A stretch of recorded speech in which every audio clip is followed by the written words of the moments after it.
Hi ಎಲ್ಲೋ ನಮಸ್ತೆ ಸ್ನೇಹಿತರೆ, ಎಲ್ರಿಗೂ ಕೂಡ ಮತ್ತೊಮ್ಮೆ ನಿಮ್ಮ ಯೂಟ್ಯೂಬ್ ಚಾನಲ್ಗೆ ಪ್ರೀತಿಯ ಸ್ವಾಗತ. ನಮ್ಮ ರಾಜ್ಯದಲ್ಲಂತೂ ನೇಮಕಾತಿಗಳಿಗೆ ಬರಗಾಲ ಆಗ್ಬಿಟ್ಟಿದೆ. ಸೊ ಯಾವುದೇ ನೇಮಕಾತಿ ಅಧಿಸೂಚನೆಗಳಿಲ್ಲ. ಪರೀಕ್ಷೆಗೆ ತಯಾರಿ ಮಾಡ್ತಾ ಇರುವಂಥವ್ರು ತುಂಬ ಬೇಸರದಲ್ಲಿದ್ದೀರಾ. ಬಟ್ ಕೇಂದ್ರ ಸರ್ಕಾರದಿಂದ ನೋಟಿಫಿಕೇಶನ್ಗಳ ಮೇಲೆ ನೋಟಿಫಿಕೇಶನ್ ಆಗ್ತಾ ಇದೆ. ಇತ್ತೀಚೆಗೆ SSC ಆಯಿತು. ಸೊ ಹಲವಾರು ನೋಟಿಫಿಕೇಶನ್ಗಳಾಗ್ತಿದೆ. ಈಗ ಆಲ್ರೆಡಿ ನೀವು ಕೂಡ ತಮ್ಮಲ್ಲಿ ಶಿಕ್ಷಕ ನೇಮಕಾತಿ ಅಂದ ತಕ್ಷಣ ಕ್ಯೂರಿಯಾಸಿಟಿಯಿಂದ ಬಂದಿರ್ತೀರಾ. ಸೊ 100% ಶೋರ್ ನಿಮ್ಮ ಕ್ಯೂರಿಯಾಸಿಟಿಗೆ ಬ್ರೇಕ್ ಕೊಡುವಂಥ ಸಮಯ. ನಿಮ್ಗೆ ಗೊತ್ತಿರ್ಬೋದು ಅಂದ್ಕೊಳ್ತೀನಿ. ಈಗಾಗಲೇ ಕೆಲವರಿಗೆ ಮಾಹಿತಿ ಗೊತ್ತಿರುತ್ತೆ, ಕೆಲವರಿಗೆ ಗೊತ್ತಿಲ್ಲದೆ ಇರ್ಬೋದು. ಕೇಂದ್ರ ಸರ್ಕಾರದ ಅಧೀನದಲ್ಲಿರುವಂಥ ಏಕಲವ್ಯ ಮಾದರಿ ವಸತಿ ಶಾಲೆಗಳು, ಅಂದರೆ ನೀವು ಸಾಮಾನ್ಯವಾಗಿ ನಿಮ್ಮ ಊರುಗಡೆ ಕಡೆ ಕೂಡ ಇರುತ್ತೆ. ನಮ್ಮ ರಾಜ್ಯದಲ್ಲೂ ಕೂಡ ಈ ಏಕಲವ್ಯ ಮಾದರಿ ವಸತಿ ಶಾಲೆ, ಹಂಗೆ ಈಗ ನವೋದಯ, ಸೈನಿಕ, ಮುರಾರ್ಜಿ ಅಂತೇಳಿ ಈ ರೀತಿ ವಸತಿ ಶಾಲೆಗಳಿರುತ್ತೆ. ಸೊ ಅದೇ ರೀತಿ ಇದು ಕೂಡ ಒಂದು ಶಾಲೆ, ಏಕಲವ್ಯ ಮಾದರಿ ವಸತಿ ಶಾಲೆ ಅಂತ.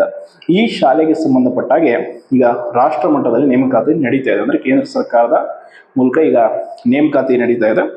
ಇದರಲ್ಲಿ ಪೋಸ್ಟ್ ಗ್ರಾಜ್ಯುಯೇಟ್ ಟೀಚರ್ ಅಂತೇಳಿ ಆ್ಯಂಡ್ ಟ್ರೈನ್ಡ್ ಗ್ರಾಜ್ಯುಯೇಟ್ ಟೀಚರ್, ಹೀಗೆ hostel warden, staff nurse, principal and junior secretariat assistant, ಹಾಗೆ ಲ್ಯಾಬ್ ಟೆಕ್ನಿಷಿಯನ್ಸು, ಲ್ಯಾಬ್ ಅಸಿಸ್ಟೆಂಟ್, ಒಟ್ಟು ಇಷ್ಟು ಹುದ್ದೆಗಳು, ಒಟ್ಟಾರೆ 7,267 ಹುದ್ದೆಗಳಿಗೆ ಬರೋಬ್ಬರಿ ನೋಟಿಫಿಕೇಶನ್ ಇರೋದು. ಇದನ್ನು ಯಾರು ಮಿಸ್ ಮಾಡ್ಕೊಳ್ಬೇಡಿ. ಪರೀಕ್ಷೆ ವಿಧಾನ ಒಂದಿಷ್ಟು ಪ್ಯಾಟರ್ನ್ ಎಲ್ಲ ನೋಟಿಫಿಕೇಶನಲ್ಲಿ ಇದೆ. ಸೊ ಯಾರಿಗೆ ಬೇಕು ಅದನ್ನು ಡೌನ್ಲೋಡ್ ಮಾಡ್ಕೊಳ್ಳಿ. ನಾನು ಅದ್ರ ವೆಬ್ಸೈಟ್ ಲಿಂಕ್ ಕೂಡ ಹೇಳ್ತೀನಿ. ಬಟ್ ಫಸ್ಟ್ ಜಸ್ಟ್ ಒಂದು ಬೇಸಿಕ್ ಇನ್ಫಾರ್ಮೇಷನ್ ತಿಳ್ಕೊಂಬಿಡಿ. ಏನು ಅಂತಂದರೆ ಇಲ್ಲಿ ಒಟ್ಟು ಈ ಒಂದು ವಸತಿ ಶಾಲೆಗಳಿಗೆ ಸಂಬಂಧಪಟ್ಟಾಗೆ ಟೀಚರ್ಸ್ಗಳ ನೇಮಕಾತಿ ನಡೀತಾ ಇದೆ, ಆ್ಯಂಡ್ ವಾರ್ಡನ್ ನೇಮಕಾತಿ ಆ್ಯಂಡ್ ಅಸಿಸ್ಟೆಂಟ್ ಪೋಸ್ಟ್ಗಳ ನೇಮಕಾತಿ ಕೂಡ ನಡೀತಾ ಇದೆ. ಮೊದಲನೇದಾಗಿ ಈಗ ಪೋಸ್ಟ್ ಗ್ರಾಜ್ಯುಯೇಟ್ ಟೀಚರ್ಸು 1,460 ಪೋಸ್ಟ್ ಇದೆ ಇದರಲ್ಲಿ, ಏಕಲವ್ಯ ಮಾದರಿ ವಸತಿ ಶಾಲೆಗಳಲ್ಲಿ. And next trained graduate teachers ಅಂತೇಳಿ ಈ ಪೋಸ್ಟ್ಗೆ ಸಂಬಂಧಪಟ್ಟಾಗೆ 3,962 ಹುದ್ದೆಗಳಿದೆ. ಆ್ಯಂಡ್ ನೆಕ್ಸ್ಟ್ ಹಾಸ್ಟೆಲ್ ವಾರ್ಡನ್, ಇದಕ್ಕೆ 635 ಹುದ್ದೆಗಳಿದೆ. ಅದಾದಮೇಲೆ ಸ್ಟಾಫ್ ನರ್ಸ್, ಇದನ್ನು BSc ನರ್ಸಿಂಗ್ ಮಾಡಿದಂಥವ್ರು ಅಪ್ಲೈ ಮಾಡ್ಬೋದು, 550 ಪೋಸ್ಟ್ ಇದೆ. ಆ್ಯಂಡ್ ಪ್ರಿನ್ಸಿಪಲ್ ಪೋಸ್ಟ್ಗೆ ಸ್ವಲ್ಪ ಎಕ್ಸ್ಪೀರಿಯನ್ಸ್ ಇದೆಲ್ಲ ಮ್ಯಾಟ್ರ್ ಆಗುತ್ತೆ, ಇದರಲ್ಲಿ 225 ಇದೆ. ಆ್ಯಂಡ್ ಜೂನಿಯರ್ ಸೆಕ್ರೆಟರಿಯೇಟ್ ಅಸಿಸ್ಟೆಂಟು 228 ಇದೆ. ಒಟ್ಟಾರೆಯಾಗಿ 7,267 ಹುದ್ದೆಗಳ ಬರೋಬ್ಬರಿ ನೇಮಕಾತಿ ಇದೆ. ಸೊ ಇದು ಕ್ವಾಲಿಫಿಕೇಶನ್ ಏನೇನಿರಬೇಕು ಈ ಒಂದು ಹುದ್ದೆಗಳಿಗೆ ಅರ್ಜಿ ಸಲ್ಲಿಸೋದಕ್ಕೆ ಅಂದರೆ ಇಲ್ಲಿ PUC ಮೇಲೆ ಕೂಡ ಹುದ್ದೆಗಳಿದೆ, ಡಿಗ್ರಿ ಮೇಲೆ ಕೂಡ ಇದೆ, ಆ್ಯಂಡ್ PG ವಿತ್ B.Ed ಕೂಡ ಇದೆ, ಆ್ಯಂಡ್ BSc ನರ್ಸಿಂಗ್. ಇಷ್ಟು ಕ್ವಾಲಿಫಿಕೇಶನ್ ಇರುವಂಥವ್ರು ಈ ಹುದ್ದೆಗಳಿಗೆ ಅರ್ಜಿಯನ್ನು ಸಲ್ಲಿಸ್ಬೋದು. ಪರೀಕ್ಷೆ ಇರುತ್ತೆ. ಸೊ ಅದಕ್ಕೆ ಸಂಬಂಧಪಟ್ಟಾಗ ನಾನು ಹೇಳ್ತೀನಿ. ಅಕ್ಟೋಬರ್ 23 ಕೂಡ ಅರ್ಜಿ ಸಲ್ಲಿಸೋದಕ್ಕೆ ಅವಕಾಶ ಇದೆ. ಅಪ್ ಟು ಇವಾಗಿಂದ ಹಿಡಿದು ಅಕ್ಟೋಬರ್ 23 ಕೂಡ ನೀವು ಅಪ್ಲಿಕೇಶನ್ ಹಾಕ್ಬೋದು. ಇಲ್ಲಿ ಪೋಸ್ಟ್ ಗ್ರಾಜ್ಯುಯೇಟ್ ಟೀಚರ್ ಅಂತ ಹೇಳಿದೆ, ಟ್ರೈನರ್ ಟೀಚರ್ ಇದೆ, and hostel warden, staff nurse, ಈ ರೀತಿ ಪೋಸ್ಟ್ಗಳಿದೆ. ಓಕೆನಾ? ಇದರಲ್ಲಿ PGTಗೆ ನೀವು ಅಪ್ಲಿಕೇಶನ್ ಹಾಕಬೇಕಪ್ಪ ಪೋಸ್ಟ್ ಗ್ರಾಜ್ಯುಯೇಷನ್ ಟೀಚರ್ಗೆ. ಇದರಲ್ಲಿ ಅಂದರೆ ಇಂಗ್ಲೀಷು, ಹಿಂದಿ, ಎಕನಾಮಿಕ್ಸು ಆ್ಯಂಡ್ ಪ್ರಾದೇಶಿಕ ಭಾಷೆಗಳು, ಅದ್ರ ಜೊತೆ ಫಿಸಿಕ್ಸು, ಕೆಮಿಸ್ಟ್ರಿ, ಮ್ಯಾಥ್ಸು ಮತ್ತು ಹಿಸ್ಟ್ರಿ, ಜಿಯೋಗ್ರಫಿ, ಕಾಮರ್ಸ್ ವಿಷಯಗಳಲ್ಲಿ ನಿಮಗೆ ಇದ್ರ ಮೇಲೆ PGT ನೇಮಕಾತಿ ಮಾಡ್ಕೊಳ್ತಾರೆ. ಇನ್ನು ಟ್ರೈನಡ್ ಗ್ರಾಜ್ಯುಯೇಷನ್ ಟೀಚರ್ಗೆ ಇಂದು MSc ಅಥವಾ MTech ಆಗಿರಬೇಕು ಕ್ವಾಲಿಫಿಕೇಷನು. ಸೊ ನಿಮ್ಮ ಒಂದು ನೆಕ್ಸ್ಟ್ ಹಾಸ್ಟೆಲ್ ವಾರ್ಡನ್ಗಾದರೆ ಮತ್ತು ಸ್ಟಾಫ್ ನರ್ಸ್ಗಾದರೆ BSc ನರ್ಸಿಂಗ್ ಇದ್ದವರು ಕೂಡ ಅಪ್ಲೈ ಮಾಡ್ಬೋದು.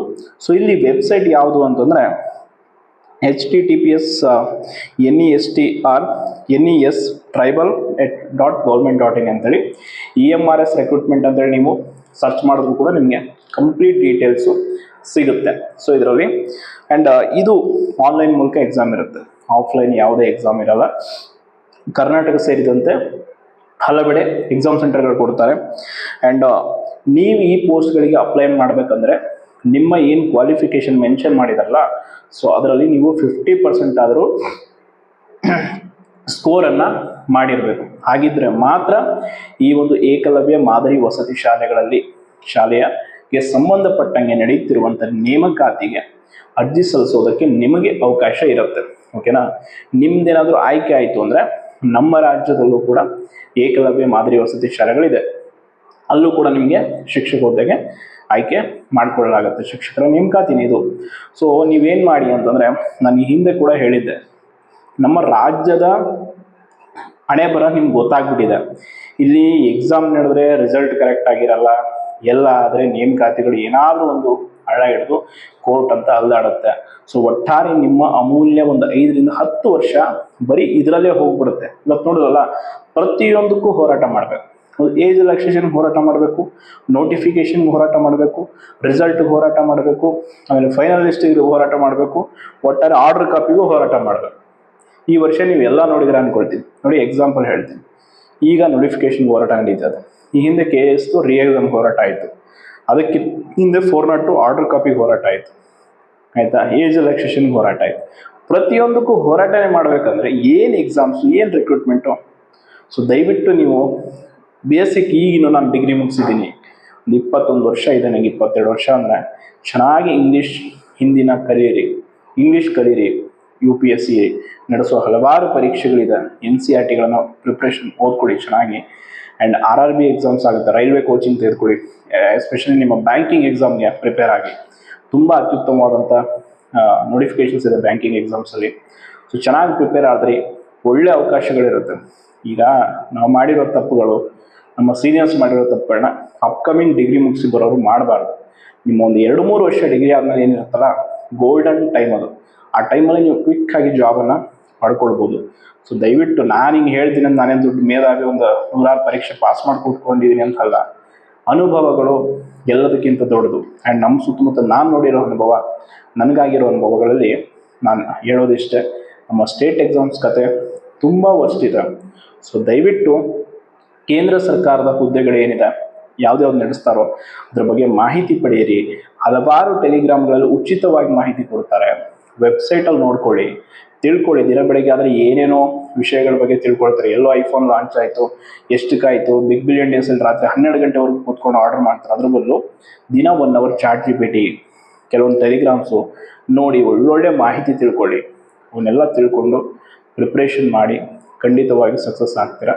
ಅದನ್ನು ಹೊರತುಪಡಿಸಿ ಸ್ಟೇಟ್ ಎಕ್ಸಾಮ್ಸ್ ಓದಿದರೆ ಇಲ್ಲಿ ಯಾವುದೇ ರೀತಿ ಭರವಸೆಗಳಿಲ್ಲ ಆ್ಯಂಡ್ ಪಾರದರ್ಶಕತೆ ಇಲ್ಲ. ನೇಮಕಾತಿಗಳಿಗೆ ಮಿತಿ ಇಲ್ಲ, ಇಷ್ಟು ದಿನದಲ್ಲಾಗತ್ತಂತ. ಸೊ ಇದೊಂದು ನನ್ನ ವೈಯಕ್ತಿಕ ಸಲಹೆ ನಿಮಗೆ. ಸೊ ಇದನ್ನು ಹೊರತುಪಡಿಸಿ ಹೆಚ್ಚಿಗೇನು ಹೇಳೋಕ್ಕಾಗಲ್ಲ. ಸೊ ಇದು ನಿಮಗೆ ಹೇಳಿದ್ದೀನಿ. ಆ್ಯಂಡ್ ಅಪ್ಕಮಿಂಗ್ ಯಾವುದೇ ಸೆಂಟ್ರಲ್ ಗೌರ್ಮೆಂಟ್ ರಿಕ್ರೂಟ್ಮೆಂಟ್, ಇವತ್ತು ಆಲ್ರೆಡಿ ದೆಹಲಿ ಪೊಲೀಸ್ ಕಾನ್ಸ್ಟೇಬಲ್ ಕೂಡ ಒಂದು ಆಗಿದೆ, ಅದರ ಬಗ್ಗೆ ಕೂಡ ನಾನು ತಿಳಿಸ್ತೀನಿ. ಆ್ಯಂಡ್ ಯಾರು ಈ ಏಕಲವ್ಯ ಮಾದರಿ ವಸತಿ ಶಾಲೆ ಹುದ್ದೆಗಳಿಗೆ ಅರ್ಜಿ ಸಲ್ಲಿಸಬೇಕಂತಿದ್ರ ದಯವಿಟ್ಟು ನೀವು ಇದ್ರ ಬಗ್ಗೆ ಗೂಗಲ್ ಸರ್ಚ್ ಮಾಡಿ, ಕಂಪ್ಲೀಟ್ ಇನ್ಫಾರ್ಮೇಷನ್ ಸಿಗುತ್ತೆ. ಸೊ ಅದಾದಮೇಲೆ ಅಪ್ಲಿಕೇಶನ್ ಹಾಕಿ ನಿಮ್ಮ ಎಲಿಜಿಬಿಲಿಟಿ ನೋಡ್ಕೊಳ್ಳಿ, ಅರ್ಹತೆ ಇದೀರಾ ಇಲ್ವಾ, ಏಜ್ ಲಿಮಿಟ್ ಎಲ್ಲ ಚೆಕ್ ಮಾಡಿಕೊಂಡು ಅರ್ಜಿ ಸಲ್ಲಿಸಿ. ಒಳ್ಳೆಯದಾಗಲಿ. ಧನ್ಯವಾದಗಳು.